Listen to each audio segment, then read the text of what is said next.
My sister thought my house was hers, so I changed the locks. I never planned to tear my family apart. I know how that sounds. Everyone says that at the beginning of a story like this. But I need you to understand something before you decide who I am in this story. I didn't choose a house over my sister. I didn't wake up one morning and decide to draw a line through my family. I didn't want a confrontation. I didn't want to win.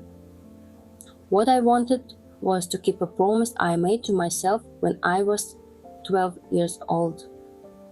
And somehow, without realizing it, that promise collided head on with a belief my sister had been quietly building for years. A belief she never said out loud, until it was too late. The moment that changed everything didn't look dramatic. There was no yelling at first, no slammed doors, no raised voices, just one sentence. We were sitting at the dinner table, plates half empty, the usual background noise of family talking over each other. And my sister said, casually, "You know the house is basically mine anyway." She said it the way someone states an obvious fact. The way you'd say, "We'll need gas on the way home," or "Mom's bringing dessert." I remember blinking. Actually blinking. Because my brain couldn't process what she meant fast enough. I laughed at first, not because it was funny, but because laughter was the only response my body could find. That laugh is something I still think about, because that was the exact moment I realized we had not been having the same conversation for the last 20 years. Before I explain how that sentence exploded my family, I need to take you back, way back, to the house itself. Because without understanding what that house meant to me, nothing else makes sense. My grandparents' house wasn't impressive on paper. If you looked at it as a listing, you'd see numbers, bedrooms, bathrooms, lot size. But those numbers don't tell you what it felt like to be there. The house sat slightly back from the road, framed by old trees that had been there longer than anyone alive. In the summers, the air smelled like water and cut grass. Then in the fall, the leaves would blanket the driveway so thick you couldn't see the concrete underneath. The lake was visible from the back porch, not dramatically, but enough that you always knew it was there. A quiet presence. That house raised me in ways my parents couldn't. Not because they didn't try, but because life happened there. Real life. I learned how to ride a bike in the driveway. I remember my grandfather jogging behind me, one hand on the seat, shouting encouragement, even when I was clearly wobbling. I learned how to swim in that lake. The water was cold the first time I jumped in, so cold it took my breath away. I panicked, flailing, and my grandfather just stood there, calm, waist deep, saying, "Breathe, you're okay, I've got you." That sentence followed me into adulthood more than he ever knew. My grandmother taught me patience. She shelled peas at the kitchen table every afternoon like it was a ritual. Metal bowl, quiet radio, sunlight through the window. I'd sit across from her, swinging my legs, bored out of my mind. She'd tell stories slowly, not to entertain me, but to pass time. Stories about growing up with less, about learning to stretch what you had, about not assuming the world owed you anything. I didn't realize it then, but those lessons were becoming part of me. Holidays were loud. Too loud. Too many people in a space that wasn't meant for that many voices. But it worked. Somehow it always worked. My sister and I ran through those halls together as kids. We shared that house, but we didn't experience it the same way. The difference matters later, When my grandmother got sick, everything shifted, not abruptly, but slowly. At first, it was appointments, then treatments, then long silences. No one talked about money. Adults never do when kids are around, but kids feel it anyway. You feel the tension in the way people move, in how conversations stop when you enter a room, in the way laughter sounds forced. When my grandfather passed, the house felt emptier than it ever had. Not just quiet, hollow. And that's when the envelopes started appearing. Bills, stacks of them. I didn't understand what they meant. I just knew they scarred my parents. The day they said the house had to be sold, no one cried. That's what stuck with me. No dramatic breakdowns, just resignation. Like everyone had reached the same awful conclusion silently. I was 12, old enough to know that adults don't give up unless they're trapped. That was the day something hardened inside me. I remember standing by the fence when potential buyers came. I didn't go inside. I didn't want them walking through my memories. I stood outside, kicking at rocks, watching strangers point at windows and talk about potential. And that's when I said it, out loud. One day I will buy this house big. People reacted differently. Some smiled kindly, some nodded without really listening. My parents said something like "that's sweet." My sister laughed, not cruelly, not mockingly, just lightly. Like you laugh when a kid says they're going to be the president. She messed up my hair and said, "Sure you will." I didn't respond, but something locked into place inside me. That promise didn't make me special. It didn't make me better than anyone. It just became a direction, a quiet one. Years passed. The house became the old house. The family scattered. Lives got complicated. My sister's life filled quickly. Kids, bills, noise. Mine went the opposite direction. I met my wife young. She was calm where I was emotional, structured where I was idealistic. When I told her about the house, she didn't laugh. She didn't romanticize it either. She just asked, "How would you make that happen?" No one had ever asked me that before. Her parents didn't hand us wealth. They offered stability. A small rental, no rent, just responsibility. Cover expenses. Be adults. We accepted, and we treated that opportunity with respect. While others traveled, we stayed home. While friends upgraded lifestyles, we built savings. No drama, no announcements, just discipline, year after year. I'd mention it to my sister sometimes, that we were saving, that we had plans. She'd smile, say things like that you always land on your feet, or must be nice to have help. I never corrected her.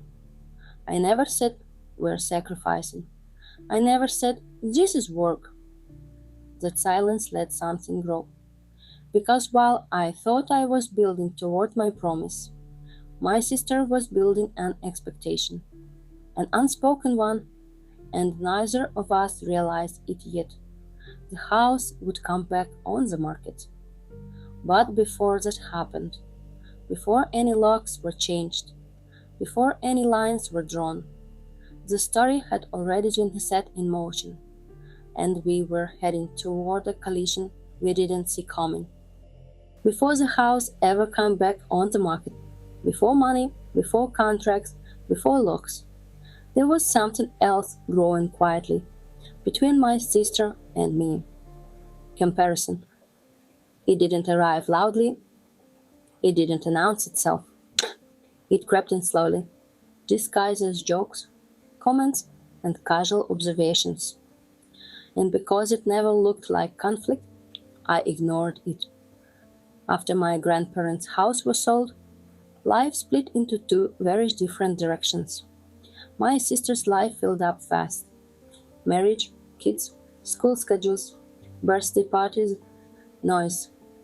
Her days were loud and crowded, even when things were hard. Mine went the opposite way, quiet, structured, predictable. Not because I was better at life, but because I chose differently. At least that's what I thought. At family gatherings, the difference became visible. My sister always arrived late, kids in tow, diaper bags, stress written all over her face. I arrived on time, empty handed except for whatever dish I was asked to bring. People noticed, they always do. Relatives would say things like, "You're so lucky you don't have kids yet," or "Must be nice to have so much freedom." Sometimes they'd look at my sister while saying it. Sometimes they'd look at me. Either way, the air would shift. I hated those moments, not because they were uncomfortable, but because they quietly turned our lives into a scoreboard. My sister never said she resented me, not directly, but she didn't have to. It showed up in small ways, in the way she'd sigh when we talked about work, in the way she'd roll her eyes when I mentioned saving money, in the way she'd say half joking, "Well, not all of us can live rent-free." That sentence stayed with me, because technically she wasn't wrong. But context matters. Yes, my wise parents helped us. But help doesn't erase effort. We didn't live rent-free so we could relax. We lived rent-free so we could build something. We worked long hours. We said no to things we wanted. We delayed gratification in ways most people don't see. But from the outside, it looked easy, and easy things are easy to resent. I remember one particular family dinner. Nothing dramatic happened. That's why it stuck with me. My sister was venting about money, school fees, daycare, unexpected expenses. I listened, nodded, didn't interrupt. When she finished, she looked at me and said, "You don't really get it, do you?" I asked her what she meant. She shrugged. "You don't have to worry about stuff like this." I didn't argue, but I wanted to. What I wanted to say was, I worry differently. I worry about the long term, about stability, about whether the sacrifices we're making now will pay off later. I worry about promises, but I didn't say any of that. I just let the comment hang in the air. That was another mistake. Over time, the comments became more pointed, still wrapped in humor, still delivered with a smile, but sharper. You always land on your feet. Things just work out for you. Some people have all the luck. At first, I took those comments as compliments. Then I realized something. She wasn't describing luck, she was describing entitlement. And slowly, she was shifting the narrative. In her version of events, my life wasn't the result of choices. It was the result of advantages, help, timing, circumstances. And if my success wasn't earned, then it was shareable. That's an important detail. The idea of family started changing shape. It stopped meaning emotional support. It started meaning redistribution.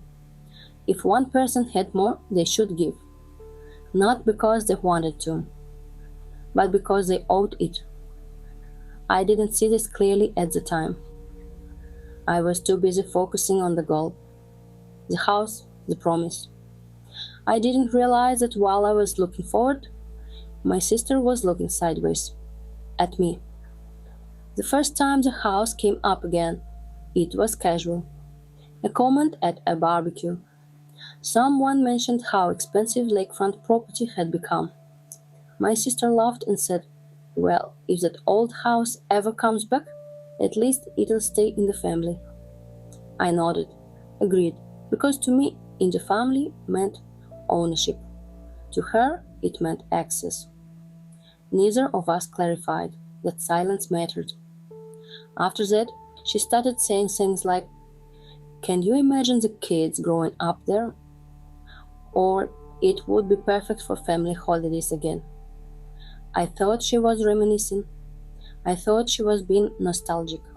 I didn't realize she was rehearsing.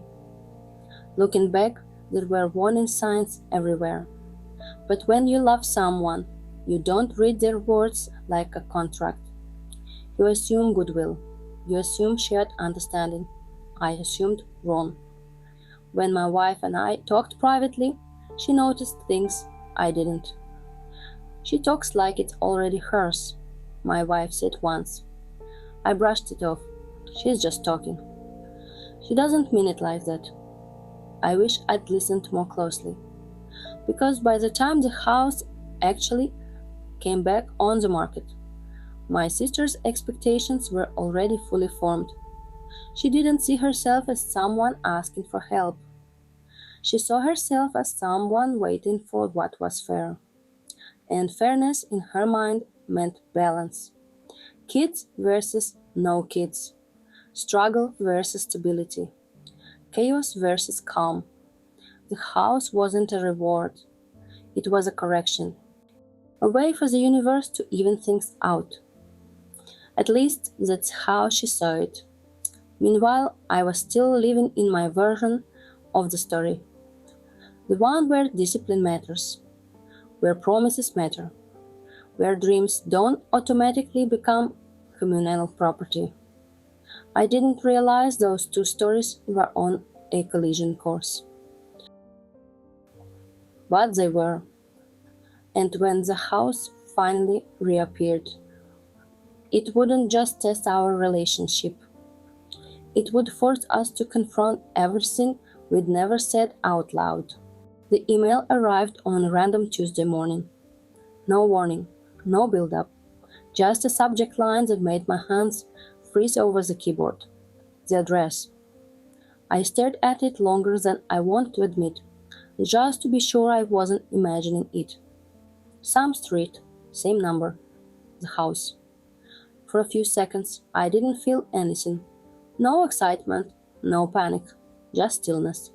The kind that you feel right before something irreversible happens. Then my heart started pounding so hard I could hear it in my ears. I opened the listing slowly. Not because I wanted to savor it, because I was afraid. Afraid that time had changed it too much. Afraid that it wouldn't feel like mine anymore. But there it was.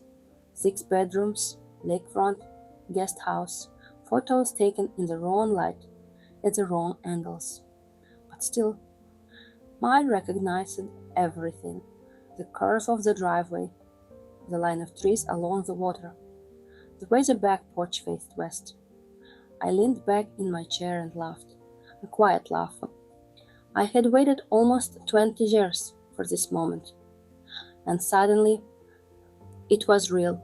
I didn't tell anyone right away, not even my wife.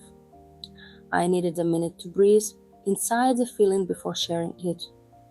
When I finally showed her, she didn't react the way I expected. She didn't jump up. She didn't shout. She just sat down next to me and said, "Okay, let's slow down." That's who she is. We went through the listing together. Price, taxes, condition. It was expensive. More than we'd ever planned for. More than made sense on paper. But paper doesn't understand promises. We ran the numbers anyway, again and again. What could we stretch? What could we delay? What would this mean for the next 10 years? At some point, my wife looked at me and said, "If we do this, it has to be because we want it, not because of anyone else." I nodded. Of course. At least I thought of course. The first person I had texted after that was my sister. That felt important to say. Not my parents, not friends. My sister. I sent her the link. And I wrote, "We're bringing the house back into the family." I meant it exactly how I'd always meant it. Ownership, stewardship, continuation. She replied with a heart emoji. Nothing else. No questions. No hesitation. Just a heart. At the time, I took that as happiness, relief, support. I didn't realize it was confirmation. From that moment on, everything she said changed tone. Not dramatically, subtly. She started saying things like, "It'll be so good for the kids," or "They'll finally get to experience it like we did." I agreed. I said things like, "Yeah, they'll love visiting." I thought we were having the same conversation. We weren't. As my wife and I moved forward with the process, my sister stayed unusually calm, too calm. She didn't ask about financing. She didn't ask about timing. She talked like the outcome was already settled. When we scheduled the visit to the house, she didn't ask if she could come. She asked when. That should have stopped me, but I was riding adrenaline. I was inside my dream. I wasn't looking sideways. The first time we walked through the house again, it hit me harder than I expected. The smell was different. New paint, different furniture, but the structure was the same. I stood in the entryway longer than necessary. My wife squeezed my hand. "Are you okay?" she asked. I nodded, but my throat felt tight. We walked room to room slowly. I pointed things out. "That's where the old piano was. The door used to stick." I broke my arm falling down those stairs. My wife listened patiently. She wasn't just buying a house, she was buying my past. We made an offer that night. Aggressive, clean, no contingencies. I didn't want to risk losing it. When the acceptance came through, I felt something close to disbelief, like the universe had blinked. I called my parents. They were happy, emotional. "This means so much," my mom said. I thought she meant to me. I would later realize she meant something else. My sister's reaction didn't change. She didn't celebrate loudly. She didn't ask questions. She just said, "That's amazing. The kids are going to be so happy." Again, the kids. Looking back, I can see the moment when her expectations crystallized. It was during a phone call a few days later. She said, "We should start talking about how holidays will work." I assumed she meant visits, schedules, logistics. So I said, "Yeah, we'll need to plan." She replied, "Well, obviously, if we're all going to be under one roof." I laughed. Again, the same laugh, the one that buys time. "Yeah," I said, "we'll see." She took that as agreement. From that point on, she spoke with certainty. She talked about rooms, about where the kids would sleep, about how it made sense for us to live closer to work anyway. Each comment landed heavier than the last, but I still didn't confront it. I kept telling myself, she'll realize, she'll adjust, she just hasn't thought it through. My wife noticed before I did. "She's talking like she's already moving in," she said one night. I defended my sister automatically. "She's just excited. She doesn't mean it like that." I didn't want to imagine the alternative. The deal closed on Friday. We signed the papers, shook hands, took photos. I stood outside afterward, case in my pocket, staring at the house. Mine, ours, the promise fulfilled. And somewhere else, without telling me, another promise had just been broken. The dinner was scheduled for the following week. A celebration, nothing formal, just for family. I didn't know it yet, but the dinner was where the two versions of the story would finally collide. The dinner was supposed to be simple. That's what I told myself. Nothing formal, nothing emotional, just food, family, and a quiet celebration. I should have known better. My parents' house looked the same as always. Same driveway, same porch lights that flickered before fully turning on. Same smell of food drifting through the front door before you even rang the bell. Normal, comforting. I remember thinking, good, we need normal. My wife squeezed my hand before we went inside. Let's keep this light, she said quietly. I nodded. That was the plan. Everyone was already there. My parents, my sister, her husband, and the kids. Laughter filled the room in that chaotic way only families can manage. Kids running between rooms, adults talking over each other. For a moment, I almost forgot why we were there. Almost.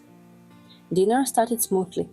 Small talk, work updates, school stories. My sister talked a lot about how tired she was, how busy life had been, how hard it was to juggle everything. I listened. I always listened.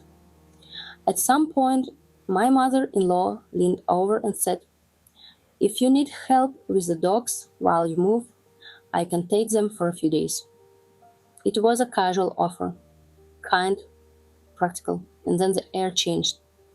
My sister stopped mid sentence. She frowned, not dramatically, just enough. Why would you need that? She asked. Everyone looked at her. She shrugged. We'll already be there. Silence, real silence. The kind that doesn't belong in a dining room full of people. I felt my chest tighten. I laughed again. That same laugh. The one that comes out when your brain is scrambling for context. What do you mean? I asked. She looked at me. And I swear, in that moment, she looked confused. As if I was the one who had missed something obvious. Well, she said slowly, like she was explaining something to a child. You bought the house for the family. My kids need stability. And it just makes sense for us to live there. I remember my wife setting her fork down carefully. I remember my father clearing his throat. I remember my mother staring at her plate. No one spoke. I tried to keep my voice steady. That's not what we talked about. My sister tilted her head. We talked about bringing it back into the family. Yes, I said. We did. She smiled. Exactly. Something in her tone made my stomach drop. You and your wife can figure something else out later, she added, like it was a suggestion, like she was being generous. I laughed again. Then I stopped. Then, because no one else was laughing, and because something in her eyes told me she wasn't joking, not even a little. This is our home, I said. Carefully, we're moving in. Her face changed instantly. Shock first, then anger, then something darker. That's not fair, she said. I have kids. They deserve to grow up there. I didn't raise my voice, I didn't need to. We never agreed to that. My wife spoke then, calm, measured. We never promised you anything. My sister snapped her head toward her. And for the first time that night, her voice sharpened. Stay out of this. This is family business. I stood up immediately. My chair scraped loudly against the floor. The sound felt too big for the room. I didn't shout. I didn't swear. I leaned forward slightly and said quietly, you do not speak to my wife like that. Ever. She stared at me. For a second I thought she might back down. Instead, she scoffed. Oh, come on. You're really going to do this? I straightened.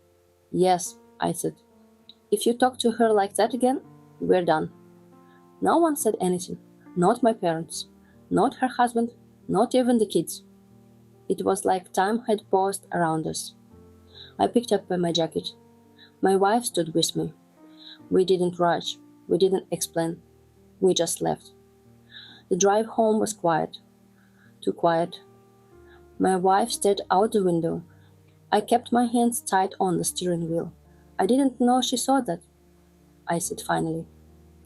My wife didn't answer right away. I did, she said softly. I just hoped I was wrong. The call started the next morning. My mother, then my aunt. then people I hadn't spoken to in years. Everyone had an opinion. Everyone had advice. She's under a lot of stress. She didn't mean it like that. She has kids. One message stood out. If you really loved your sister, you'd give her the house. I stared at my phone for a long time. Then I turned it off. That afternoon, we went to the house. Our house. I walked through each room slowly, touching walls, checking doors. I don't know what I was looking for. Reassurance, maybe. That's when my wife said it. Maybe we should change the locks. Just in case. We did. Not because we were afraid. Because trust had cracked. And once trust cracks, you don't pretend it didn't. After that night, I lay awake thinking about the dinner. About how one sentence had unraveled decades of shared history. About how my sister had looked genuinely betrayed. Not because I lied, but because I refused to leave out the stories she had written in her head. That's when I realized something terrifying. This wasn't a misunderstanding. This was a collision. And it wasn't over. The silence after that dinner didn't last long. It never does. Families don't sit with discomfort.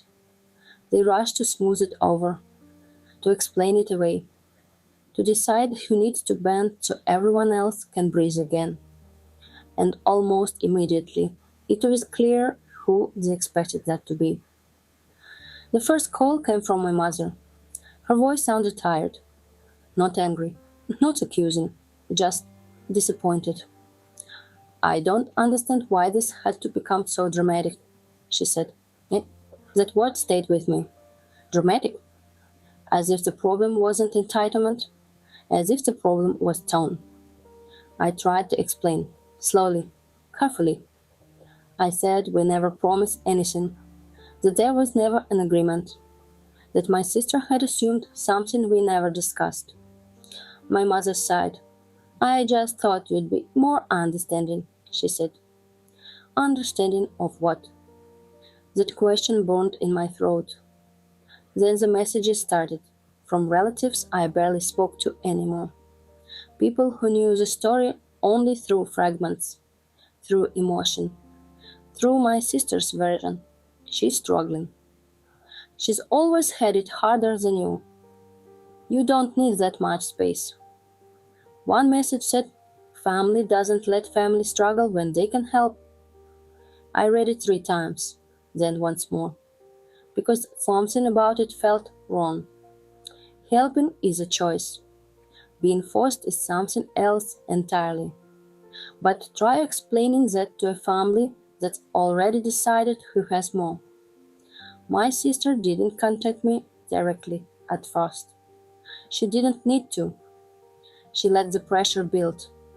Let other people speak for her. Let the narrative form without interruption. I found out later that she'd been telling people we had always planned to rent the house to her.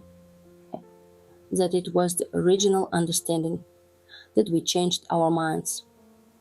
When my wife heard that, she went quiet. That kind of quiet that scares me. She's rewriting history, she said. And she was right. A week later, my sister finally called. She didn't start with anger. She started with hurt. You embarrassed me, she said. That sentence hit harder than I expected. Embarrassed you how? I asked. In front of everyone, she said. You made me look selfish. I almost laughed. Almost, I asked her directly. Did we ever agree to let you live there? There was a pause on the line, longer than comfortable. No, she said, but you knew what it meant. That was the heart of it, what she thought it meant. She started crying, real crying, sobs. I felt my chest tighten. This was the moment families break people, families when emotion becomes leverage. She talked about exhaustion, about fear, about watching everyone else move forward while she felt stuck. I just wanted one thing to finally work out for us, she said. I believed her. But belief doesn't equal obligation. When I told her we weren't changing our minds, her tone shifted. Hard. So that's it, she snapped. You're really choosing a house over me. There it was. The framing. The trap. I didn't answer right away, because if I did, I would have said something unforgivable. Instead, I said, I'm choosing my life. She hung up. The family meeting happened a few days later. My parents insisted, said we needed to clear the air.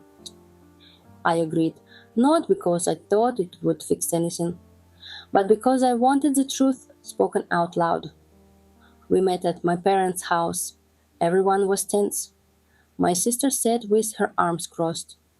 Her husband avoided eye contact. My parents looked exhausted.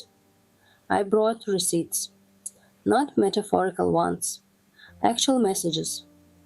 When my parents repeated my sister's claim that we'd promised to rent the house to her, I calmly pulled out my phone, scrolled, showed them everything, every message, every conversation, the absence of any agreement. The room changed. My mother frowned. My father leaned back in his chair. No one spoke for a moment. Then my sister said, I didn't think we needed it in writing. That sentence ended the argument, because suddenly it wasn't about misunderstanding. It was about assumption. My father finally spoke. You can't just assume something like that. My sister snapped back. Why not? They don't need it. And there it was again. Need. As if ownership was determined by hardship. When she realized no one was backing her version anymore, she changed the tactics. She admitted it. I just feel like everything works out for you, she said, voice shaking, and nothing ever works out for me. That was the first honest thing she said. The room softened. Sympathy flooded in. I felt it too. But sympathy doesn't erase boundaries. I told her calmly, I am sorry you feel stuck. I'm not sorry for keeping my home. She stared at me like I'd betrayed her all over again. We left shortly after, not angry, just drained. That night, my wife and I sat on the floor of our empty living room. Boxes everywhere, locks changed, quite heavy. I feel like the bad guy, I said. My wife looked at me. Only to people who wanted something from you, she said. That sentence settled into me slowly, like truth often does. The pressure didn't disappear overnight, but something had shifted. The truth was out, and now everyone had to decide what mattered more, peace or fairness. Life doesn't snap back to normal after something like this. That's one of the lies people believe. They think conflict has an endpoint, a conversation, an apology, a clean resolution. Real life doesn't work that way. After the family meeting, things didn't explode. They faded. Messages slowed. Invitations became vague. Plans were made without us. It wasn't hostility, it was distance. And in some ways, that hurt more. My sister didn't apologize. Not once. She didn't scream. She didn't lash out. She simply withdrew. And I realized something uncomfortable. An apology would have required her to admit that she had built an entire future in her head around something that was never hers, and that was too painful to face. My parents tried to act normal. They invited us over. They asked about renovations, but something had changed. There was caution now, like they were afraid of saying the wrong thing. Or worse, like they were still hoping we'd change our minds. That hope sat between us at every conversation. At one point, my mother asked gently, Are you sure you don't want to give her a spare key? I didn't answer right away, because I knew the question wasn't really about keys. It was about access. We said no, not angrily, not defensively, just no. We explained that only my wife's parents would have one. For emergencies, for trust. My mother nodded, but I could see the disappointment in her eyes. Moving into the house was surreal. Not joyful, not sad, just heavy. Every room held memories. Some warm, some painful. But now those memories belonged to us. Not to nostalgia, not to obligation. We renovated slowly, carefully, not to erase the past, but to make space for the present. We kept the porch, we kept the trees, we kept the view of the lake exactly as it was. Some things don't need improvement. There were mornings when I'd sit outside with coffee and think about my grandparents, about whether they'd be proud, about whether they'd understand the cost. I think they would. They believed in work, in boundaries, in not confusing love with entitlement. Eventually, we met with an estate planner, not because we expected something bad to happen, but because this experience taught us something important. If people can feel entitled while you're alive, they'll feel even more entitled when you're gone. We documented everything clearly, legally, without emotion. The house will not go to my sister, not because I want to punish her, but because trust matters. And once it's broken, it doesn't magically reassemble itself. Instead, we show someone else. My sister in law, her kids, people who never assumed, never pressured, never demanded. My wife's mother will be the executor because she understands boundaries. Some people will say that's cruel, that it's extreme, that it's unnecessary. But those people didn't live this story. The hardest part wasn't losing my sister. It was realizing I never really had her in the way I thought. I had a version of her, one that existed as long as my life fit inside her expectations. The moment it didn't, the love became conditional. I still think about her sometimes, about what it would take to fix things. And I always arrive at the same answer, an apology, not for wanting the house, but for believing she was entitled to it. Until then, we live quietly. We wake up to lake light in the mornings. We drink coffee on the porch. We lock the doors at night, not out of fear, but out of clarity. Here's what I've learned. Some people don't love you. They love the version of you that gives them what they want. And the moment you say no, you don't become selfish. You become inconvenient. And sometimes choosing your own life means becoming the villain in someone else's story. I can live with that. Some doors close quietly, some never really do. If this story felt close to home, there's another one waiting for you here. This is Behind Closed Doors. Stay.